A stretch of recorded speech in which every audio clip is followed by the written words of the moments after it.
कौम लूत पर अल्लाह के अज़ाब का वाक़या। बिस्मिल्लाहिर्रहमानिर्रहीम। अस्सलाम वालेकुम दोस्तों।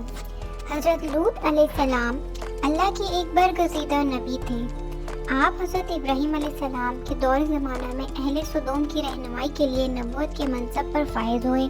सदोम के आसपास 5 निहायत खूबसूरत शहर आबाद थे। ये इलाके नहायत सब्ज़ व शादाब और कुदरत के फयाज़ी का हसीन शाहकार था। यहाँ बागात की कसरत थी, खेतियाँ यहाँ की ज़रूरत से कहीं ज़्यादा थी।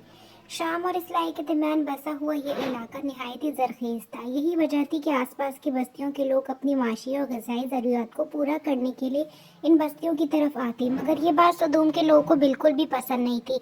इनके ख्याल में इनकी बस्तियों में पैदा होने वाले फल, अनाज और सब्जियाँ सिर्फ इनका ही हक थे। वो नहीं चाहते थे कि दूसरी बस्तियों के लोग इनके इलाके में आए। शैतान का वरगलाना।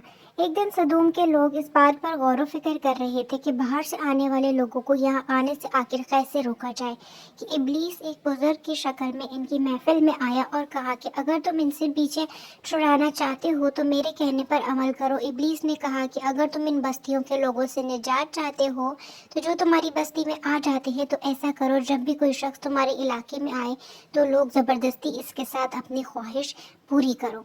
इस तरह ये लोग इस बस्ती में आना छोड़ देंगे। फिर अहले सदूम ने इस फेल बद को अपना पेशा बना लिया।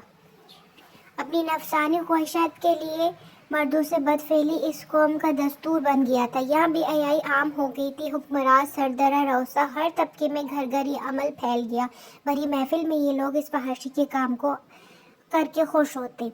तलमूद में लिखा है कि अहले सदूम अपनी रोज़मर्रा की ज़िंदगी में सख्त, जालिम, धोखेबाज और बदमामला लोग थे। कोई मुसाफिर इनके इलाके से बाखैरियत ना गुजरता। कोई गरीब इनकी बस्ती से रोटी का एक टुकड़ा न पा सकता। ऐसा होता कि बाहर का आदमी